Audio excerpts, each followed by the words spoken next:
Mountain Spirit by Karen Harlow. Our story begins at the end of a trip from the city last summer under the expansive skies of what is known as the Land of Enchantment. Speeding past the gaping open-pit copper mine just off the two-lane highway meandering through the mountains, Jane thought the road to the Hoka Valley had grown longer than she remembered, and the plundered treasure trove of a mine more enormous. The decades-old excavation scarred the sanctity of the place once claimed only by nature and Native Americans. On the ridge above the mine, odd volcanic rock formations posed like statues peering into the abyss, vulnerable to crumbling and falling if the marauding miners carved any deeper. Scrub oak, bursts of green on the stark landscape reminded Jane of a Georgia O'Keeffe painting come to life. Jane told me many tales of her visits to the Southwest, but none quite so affecting as the one I will share with you. Cresting the mountain road at 5,000 feet unveiled a panoramic view of the Hoka Valley and distant craggy peaks touched by the warm glow of late afternoon. The imprint of a river snaked along at the bottom, just a dry gorge in midsummer. The road descended to run alongside the riverbed, with a landing strip for small planes to the left, where a twin-engine Cessna ambled down the runway. Adobe casitas and wooden A-frames dotted the hillside above the airfield. Jane's aunt and uncle lived in a sprawling ranch home perched about halfway up the slope. The girl revved her black convertible around the circular driveway lined with a dense profusion of heather blossoming in every imaginable shade of purple. A cheery Aunt Emma burst through the screened-in porch. "Jane, dear!" Emma rushed to embrace her. "You're just in time for dinner." "Oh, Auntie, I think you might say that no matter what time I arrived," Jane teased. "Well, come in. It's wonderful to see you. Ted, she's here." Emma hustled Jane into the covered porch where Uncle Ted sat in his wheelchair. Jane kissed him on the forehead. She held his hand, and together they watched a myriad of hummingbirds and bees swarming a fountain spilling over with pink sugar water. Jane cherished fond memories of childhood times spent with her aunt and uncle at the rustic airfield. Looking into their weathered faces, she accepted the inevitable passage of time, and knowing that Ted and Emma shared a lifelong love inspired Jane with hope. A colossal pot of pinto beans simmered in the kitchen, and Lupe, the cook, served up a traditional dinner of New Mexico-style enchiladas smothered with red chili sauce, the tortillas stacked up flat with an egg on top. Jane ate ravenously, as usual, comfortable in the warm home decorated in the rustic, earthy style and natural colors of the Southwest. A Cocopelli figure presided over the vast living room, locked in a dancing pose and playing joyful melodies on his flute.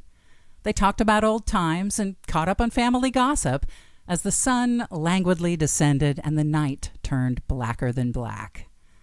Jane settled into the guest room, marveling at the dramatic splash of stars crowding the window, each pinpoint of light fighting for its own brilliance in the heavens, flourishing in that place so far away from the glare of city lights. The valley outside came alive with the serenade of howling coyotes. Tucked in a soft bed, their plaintive cries evoked a nostalgic feeling, like a distant train whistle. Jane awoke at the first hint of coffee brewing, swinging out of bed and onto the cool tile floor, eager for a tour of all the newest developments in Aunt Emma's subdivision. The airport had attracted a rather well-heeled clientele of pilots and people discovering the idyllic charm of the Hoka Valley.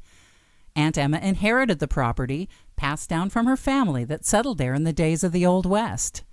Jane pulled on jeans and her cowboy boots with fancy stitching because they still needed breaking in, and even though they made her taller. She never understood why I envied her for her height, but Jane certainly made an impression when she entered a room. She wore her silver beaded earrings, a special gift from Aunt Emma. Emma had always been stylish and beautiful. Her Titian hair hung to her waist, and she wore red lipstick and exquisite Indian turquoise jewelry. Emma cared for Ted, confined to a wheelchair since his stroke, the former stunt pilot, permanently grounded. Uncle Ted loved to ride around and survey the territory from the shotgun side of their shiny new van. Aunt Emma had recently sold off several plots of land at the top end of the subdivision, and they headed up that way to where the dirt road ended in what appeared to be an overgrown path winding up the Rocky Mountain. The trail, crowded with cactus and brush, immediately piqued Jane's curiosity, but it curved mysteriously out of sight. They heard a hearty shout from one of the workers who stood on the newly laid foundation of a home in progress, waving. Jimmy had done odd jobs for Aunt Emma for years and was one of many people all over the county who loved Emma for her charm and generosity. They chatted about the construction and other developments in the area and the parched state of the Gila River. Jimmy's worn-out ball cap tilted to the side, barely hanging on, and did not keep the sun from turning his face a golden brown. Jane and her aunt and uncle drove back down the hill and then back and forth over all the dirt roads neatly checkerboarding the hillside. Aunt Emma delighted in showing Jane the road markers she had fashioned of rocks held together by concrete. Embedded in the cement, Jane spotted many of her aunt's trinkets and costume jewelry pieces. Jane exclaimed over those bits of memories enshrined in such an unexpected way. As the van cut back and headed horizontally again toward the new homes, a speedy truck suddenly careened up from behind in a cloud of dust. The worker, Jimmy, stopped the truck and jumped out and ran to the van. Emma pulled over as a visibly shaken Jimmy pointed up the road. "Emma!" Jimmy cried. "Dan's dead!" "What? What happened?" Emma started breathing hard. Jane did not like to see her get upset. "He's in the road," said Jimmy, his brown face white. "Emma, he's dead." "Let me have a look," said Jane, opening the back door of the van and stepping out. She walked up far enough to see beyond the rise in the road. Dan lay face down, one arm sprawled out awkwardly to the side. The only tree on the street grew gnarled by the side of the road, casting a grave shadow on the body. "He was on his way home from a walk up the mountain," said Jimmy, tears glistening in his eyes. "Are you sure he's dead?" asked Jane. "Yes, he has been there for a while." Jimmy's voice caught in his throat. "Jane, Dan is in the exact same spot where Guy died, under the tree." Jane tried to wipe off the goosebumps that appeared on her arm. She ran down to Dan's lifeless body and felt for a pulse. He was indeed dead. Jane scanned the area. Something in the dirt nearby caught her eye. It was a perfect arrowhead, artfully crafted and easily the finest arrowhead Jane had ever seen, though she found all artifacts to be exquisite in their own unique ways. She pulled a bandana out of her pocket and picked up the arrowhead with it. "That's a genuine beauty," said Jimmy with a low whistle. Dan must have been carrying this. Jane studied the polished blue-gray dart point, perfectly symmetrical. "I think we should hold on to it." Jimmy backed up a step. Jane thought she saw fear in Jimmy's eyes. "You take it, Miss Jane," he said, and then muttered something about disturbing the spirits. Jane folded the bandana around the ancient weapon and put it in her pocket. She walked back to the van to a distraught Aunt Emma. "I'm sorry, Auntie," she said. "We have to tell his wife," said Emma. Emma backed the van down the road to the bottom of a long driveway. She got out and labored up the hill to where Dan's wife waited. They spoke for a moment. The widow's anguished scream echoed through the valley. News of Dan's unexpected demise spread quickly. Police and the coroner arrived and cordoned off the area for hours. Cause of death? Heart failure. But Jane could not shake the sensation that something curious had happened. And she felt something forbidding about that arrowhead. She stashed it in her nightstand drawer. That night she did not sleep well. Once Jane thought she heard a noise, a movement. She turned on the light and saw nothing unusual. "Ha! Silly," she said to herself. Jane always did have a vivid imagination. Jane spent the next couple of days helping Aunt Emma, caught up in the whirlwind of preparations for Dan's funeral. His family held a service, a somber affair, in a chapel at the Memory Lane Cemetery just outside of Copper City. Granite headstones dating back to the late 1800s crowded the graveyard. A few leafless trees grew around the plots where the remains of early settlers and an outlaw or two rested in eternal peace. Their burial mounds were lined up in uneven rows and decorated with fading plastic flowers and trinkets. People shared their memories of Dan, a gentle man who lived out his final days in the Hoka Valley. Jane expressed her condolences to Dan's wife. "I'm sorry for your loss, May." The tearful woman just nodded. I wonder if I might ask you a question about Dan. If this is not a good time, I understand. It makes me feel better to talk about him, said May. I found an arrowhead on the road where you live, under the tree, said Jane. I thought it might belong to Dan. My husband collected Indian artifacts. He saved hundreds of arrowheads in a display case at home. Did he mention where he got them? He found them all over this area, and come to think of it, he did say there was a unique arrowhead that he and Guy had found. Maybe this is it. Jane got excited. I never had much interest in them. You keep that one, said May. Thank you. Jane clasped May's hand warmly. She walked over to a grave circled with stones where the worker Jimmy stood. Jimmy, you said Dan had come from a walk up the mountain, didn't you? Yeah, he hiked all over the place. What is up that trail by the new construction? Just more of the same scrub and rocks and cactus, said Jimmy. I don't go up there. Jimmy was staring over Jane's shoulder, and she got the vague sense of a presence. But she was, after all, in a graveyard, where thoughts tend to run wild. When she turned to look, no one was there. After the funeral, Jane headed into the old mining town of Copper City. She crossed a bridge onto Main Street, where the original brick bank building stood sentinel with its cast-iron clock that never kept the correct time.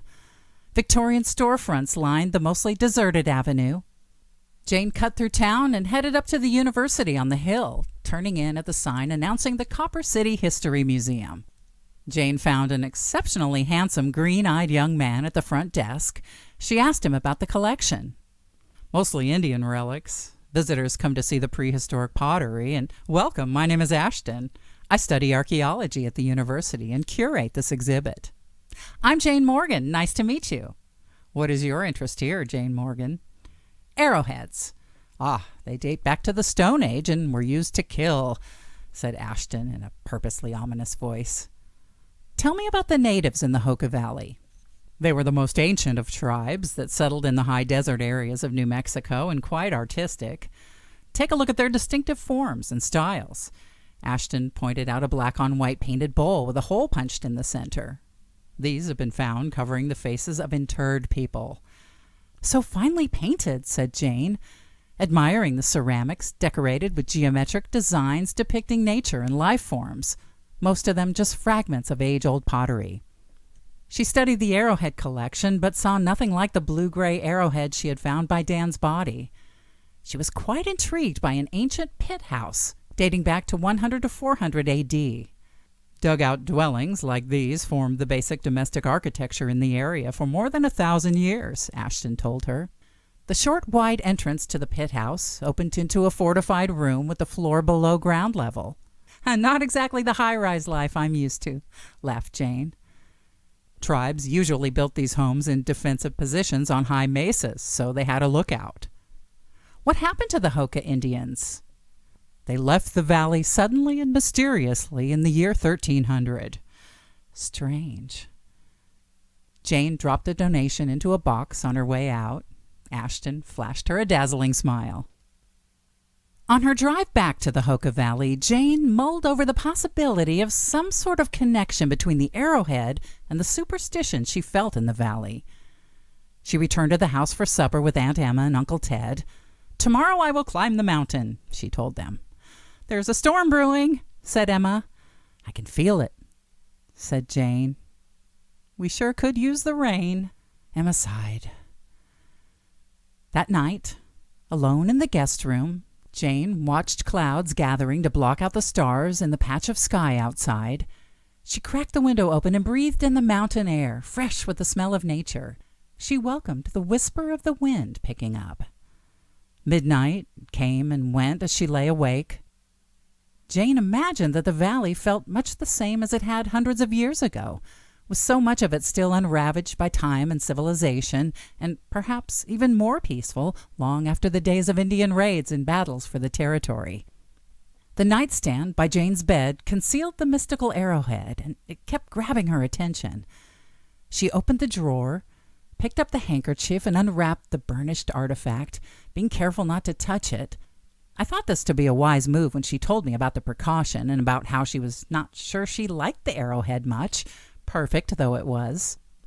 A current of air gusted through the open window, its low moan resonating in the room. It spoke. "Give it back." Jane wrapped the arrowhead back up and returned it to the drawer. And she swore she heard it again. "Give it back." The sound swept out of the room. The next morning, Jane thought it might have been a dream. The sky had turned angry overnight. Jane bundled up in her rain gear and hiking boots, and she took the arrowhead, zipped safely in her coat pocket. She slipped out into the warm gray day. Jane kept a keen watch on everything around her and behind her, unaware of what she was looking for and not sure if what it was would even be visible. Jane headed up the road to the place where Dan and Guy had died, under the lone tree, the scraggly oak leaning over the road. Nothing seemed amiss. Jane saw no sign that anything at all had happened there. Maybe it had been mere coincidence that two men should die walking up the same sloping stretch of road. The strenuous exercise and the high elevation might have simply stopped their middle-aged hearts. Jane continued her trek toward the mountain, shrouded in the darkening cloud cover. She found the construction area deserted and headed straight for the trail without hesitation.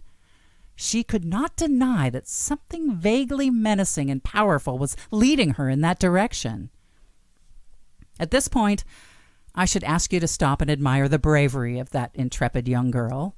Most of us would have run swiftly away from the pursuit of such a mystery.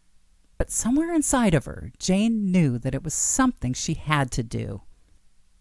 At first glance, the beckoning mountain appeared to be an innocent landscape, but a growing gloom, an almost sinister vibe had sprung up with the storm. Jane listened, but heard only the wind whisking up dry bits of leaves and brush.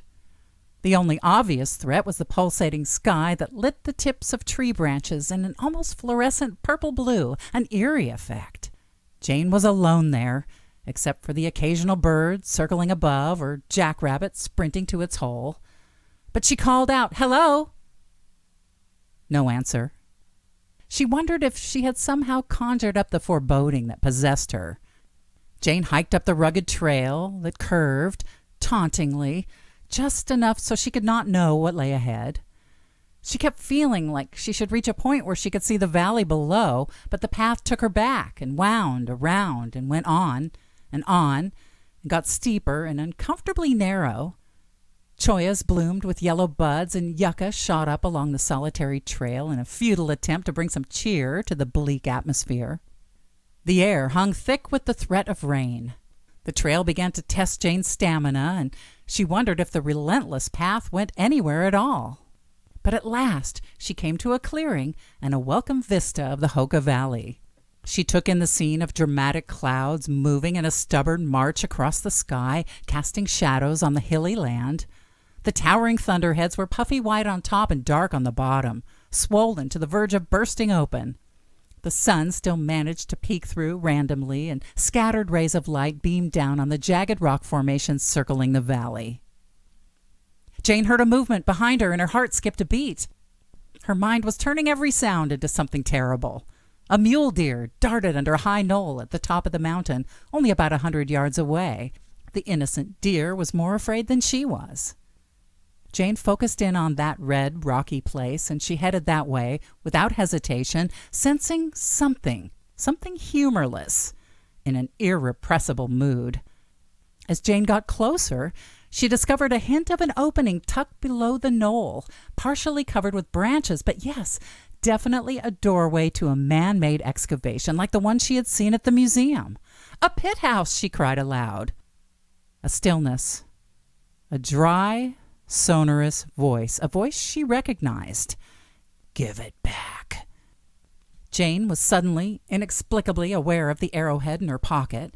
She pulled it out and opened the bandana. A clap of thunder broke, though there had been no lightning, and a tremor shook the ground.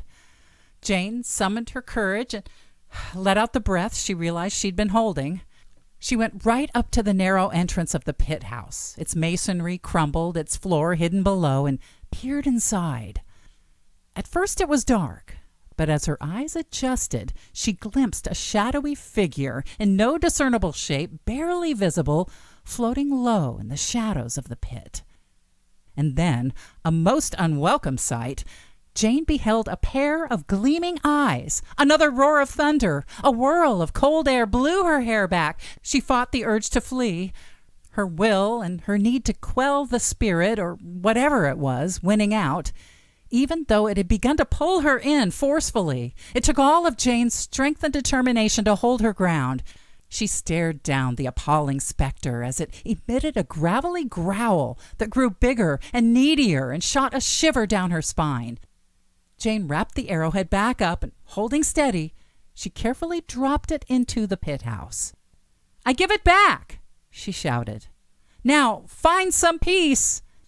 Jane backed away from the baleful presence, still glaring unblinkingly back at her. A long, primitive cry pierced the air. The skies opened, and the rain came in drenching torrents. Jane turned and scrambled back down the hill, slipping and sliding all the way to the dirt road, already turning to mud, sprinting past the new construction to the paved road, blood pumping, back by where Dan and Guy had died beneath the oak tree, hoping that she too would not drop dead in that same spot. She did not, and she did not stop until she was safely home in the comfort of her Uncle Ted and Aunt Emma, who rejoiced at the rainfall quenching the thirsty valley. Later, much later, in the slight haze of distant memory, Jane could not be sure exactly what it was she experienced on the high ridge that day. Perhaps it was a restless soul from some ancient culture. Perhaps it was someone or something that had not yet moved on from that land once inhabited by wild tribes massacred by the white man. But I tell you that it was otherworldly.